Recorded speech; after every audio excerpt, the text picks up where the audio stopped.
Hello again, chemistry students. Today I want us to practice a little bit with how to do dilution type problems. In the chemistry lab, we typically have what are called stock concentrations of various solutions. When we want to make a dilute concentration, we take some volume out of the stock concentration, we typically add it to water, and then we bring it up to the level in order to then get the right volume, in order to get the dilute concentration.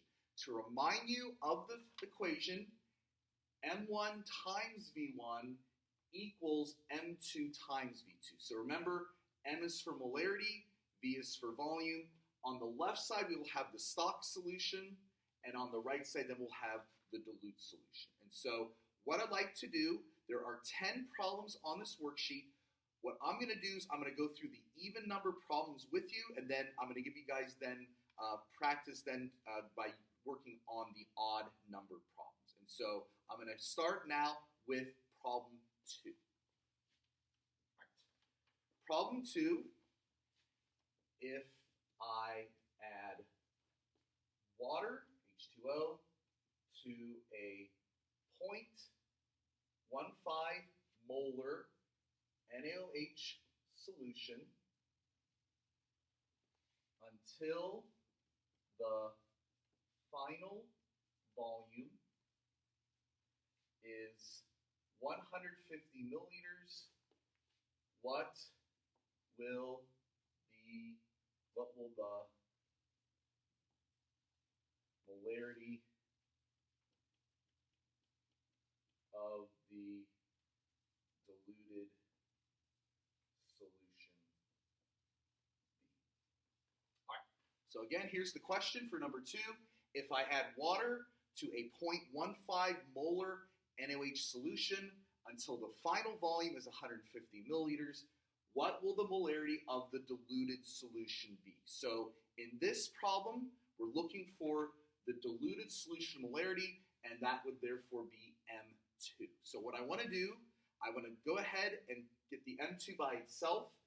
I need to undo the multiplication, so I'm going to divide both of these sides by V2. So I can rearrange this very useful equation. M2 is going to equal M1 times V1 over V2.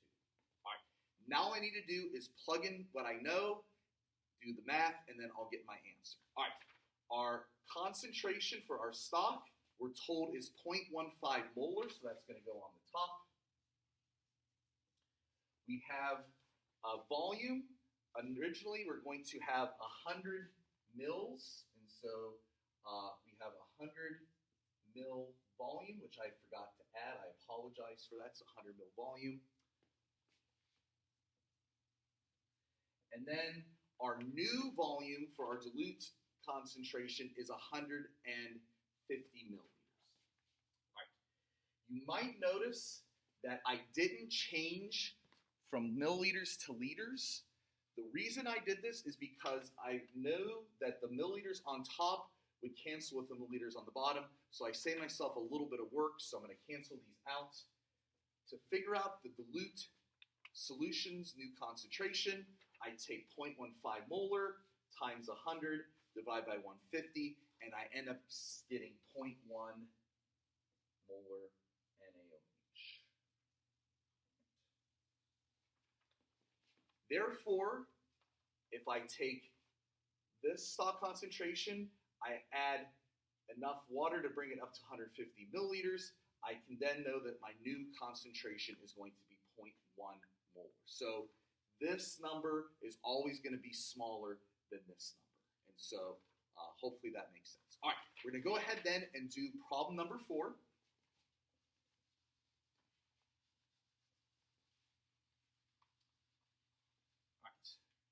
So for number 4, I have 345 milliliters of a 1.5 molar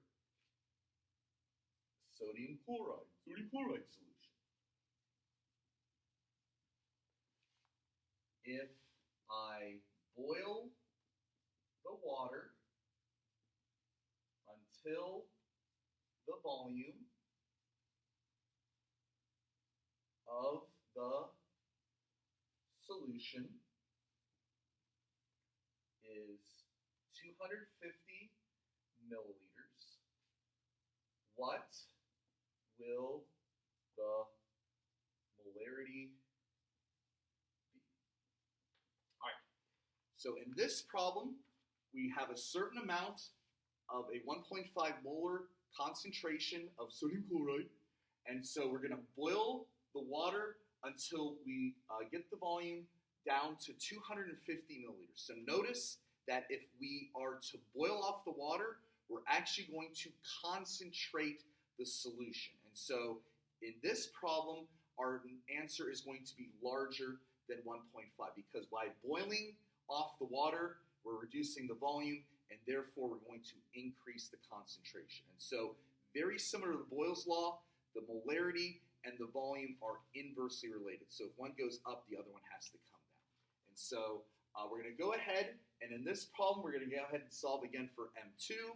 I can rewrite the dilution formula to say that M2 is equal to M1 times V1 over V2.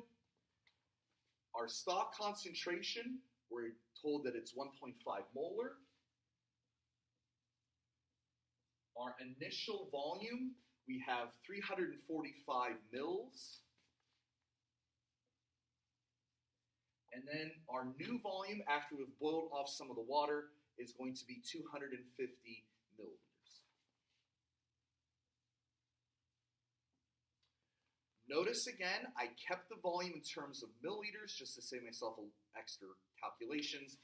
To find out my new solution concentration, I take 1.5 times 345, divide by 250, and so when I go ahead and do that, I end up getting roughly 2.1 molar of the NaCl.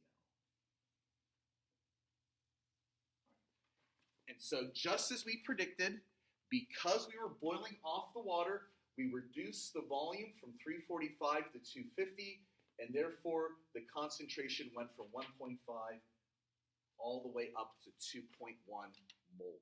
And so that hopefully should make sense to you. All right, let us now turn over to the back side, and we'll take a look now at how to solve for problem number 6.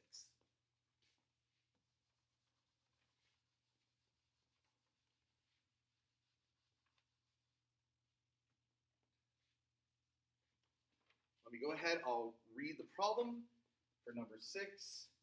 How much water would I need to add to 500 milliliters of a 2.4 molar potassium chloride, KCl, solution to make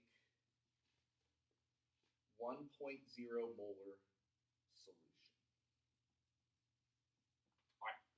Notice that in this problem, we're not interested in the concentration. We're actually looking for volume. And so what we're actually needing to look for is we're looking now for the new volume, which is going to be V2. And so again, I'm going to set this up.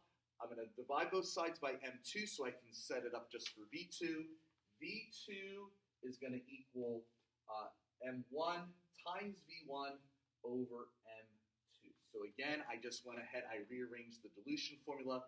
I set it up to solve for just V2, and so that's M1 times V1 over M2. And so I'm going to go ahead and plug in what I know. I know that I'm starting with a 2.4 molar concentration, so that goes on top. My initial volume in this case is going to be 500 milliliters, so I'll put that on top as well. And then our new concentration, what we're looking to make here, is 1.0 molar. And so this is actually very nice because, again, any number divided by 1 is that number. And so to solve this problem, notice that the molars cancel out.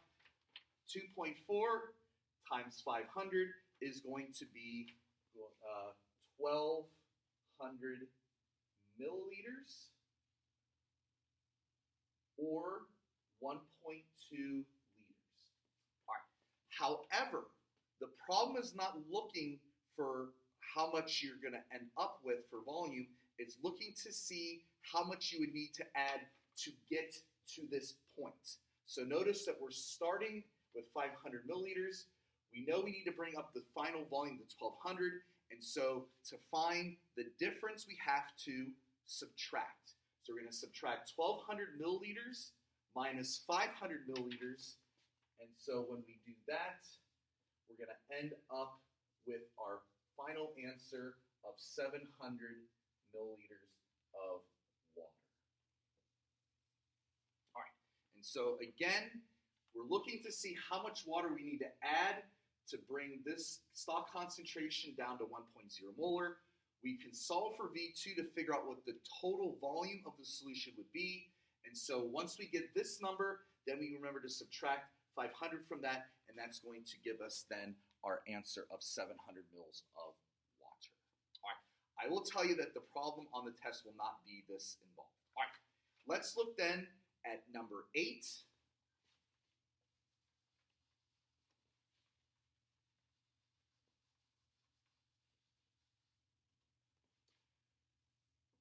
Question number 8, if I leave 750 milliliter of 0.50 molar NaCl solution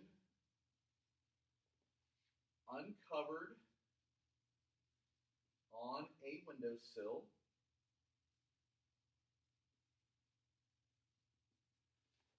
and 150 milliliters of the solvent evaporates, what will be the new concentration of NaCl? All right, so here's the situation. We leave out 750 milliliters of a 0.50 molar NaCl solution. It's uncovered on a windowsill, and 150 milliliters evaporates. And so, again, evaporation involves a phase change going from the liquid phase to the gas phase. And so, in order to do this problem then, we first have to figure out how much of the solution remains behind. We find that by taking 750 milliliters and subtracting 150 milliliters.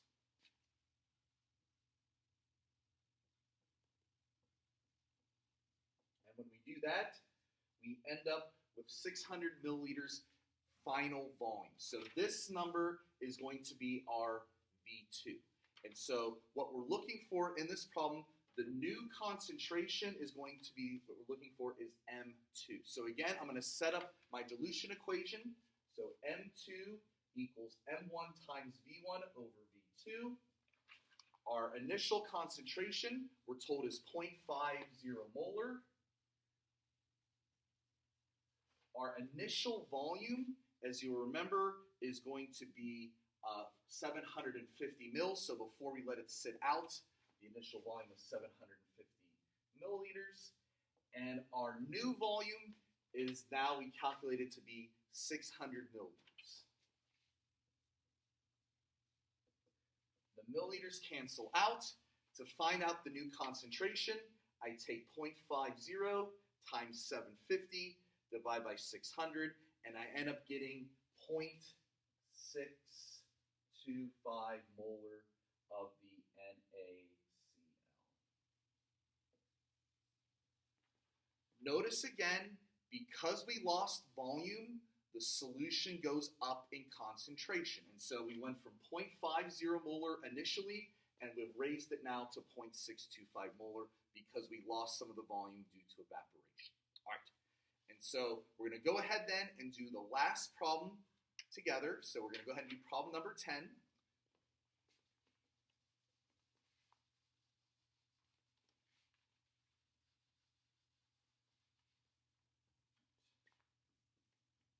Problem number 10. All right, I want to tell you, I'm not going to write this down on the board, but this problem says when mixing two solutions, the number of moles is changing. moles of the first solution are added to moles of the second solution.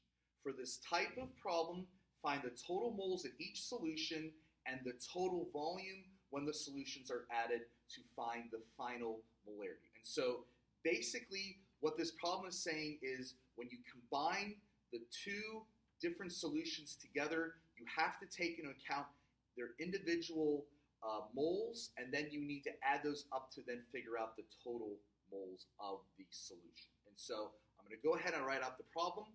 So for number 10, what is the final molarity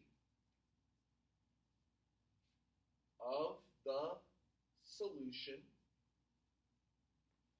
made by adding 850 milliliters of a 10.0 molar solution to 0.85 liters of a 14.0 molar solution.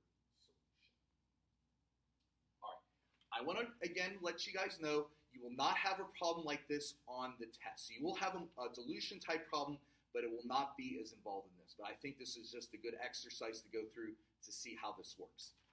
Again, the question, what is the final molarity of the solution made by adding 850 milliliters of a 10.0 molar solution to 0.85 liters of a 14.0 molar solution? And so in this problem, what we have to do first is we have to look for the moles. I'm going to go ahead and write again the formula for molarity.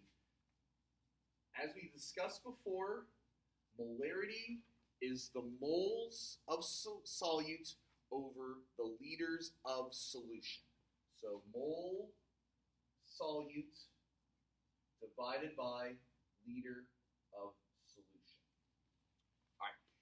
We, however, need to find out the moles for each of these, and so we can add them up and then figure out what the final concentration is. All right. We need to rearrange this equation to solve for moles on top. Notice that we can undo the division by multiplying both of these sides by liters of solution. And so we can rewrite this to say that the moles of solute equals the molarity times the liter of solution.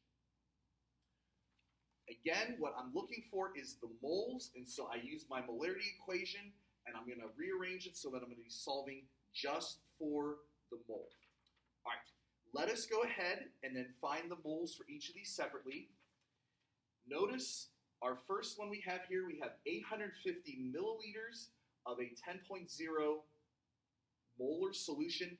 In this problem, I will need to convert the milliliters to liters, and so again, there's 1,000 milliliters in a liter, and so we can use the decimal place here. We'll move it to the left 3 places, 1, 2, 3, and so we have 0.850 liters, and so we're going to multiply that by 10.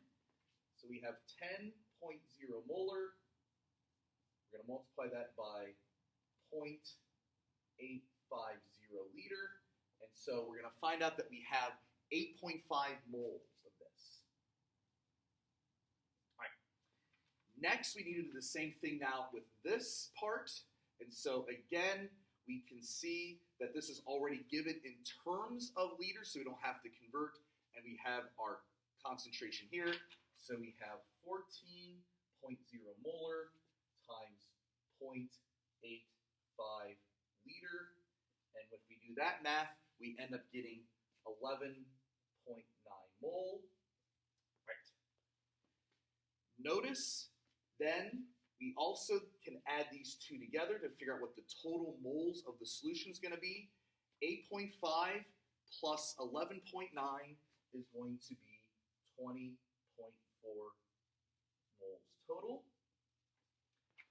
In addition to calculating the total moles, we could also figure out the total volume. So notice we have 0.85 liters plus 0.85 liters, and so that is going to give us a total of 1.7 liters.